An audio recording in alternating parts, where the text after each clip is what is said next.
Hello भाई, नमस्ते। कैसे हैं? आशा करते हैं आप लोग ठीक हैं। तो दशहरा का देखिए पूजा हो रहा है, पंडाल में बन रहा है टेंट वाला। देखो अभी मामा हूँ हमार। तो मामा पवन मामा मामा हुआ डेकोरेशन वाला है। सब ठीक है, नहीं दिया डेकोरेशन करे के। पवन सिंह नाम है इसका, पवन सिंह डेकोरेशन वाला। सट्टा उट्टा लिखवाना है तो मैसेज कीजिए। देखिए पूरा डेकोरेशन हो रहा है माता जी का पंडाल का।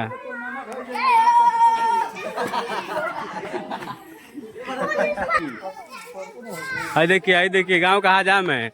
इस साला लड़के से परेशान रहता है, देख लीजिए दिन भर लड़का खिलाएगा। ये आर्मी मैन है। आर्मी की तैयारी कर लो। हाँ कौन चीज़ के? आर्मी में कौन चीज़ के? SSC GD के निकल जाए ना, लेकिन भौजी दूध पी के जाके पड़ी। मिलते हैं अगला ब्लॉग में। बाय टाटा।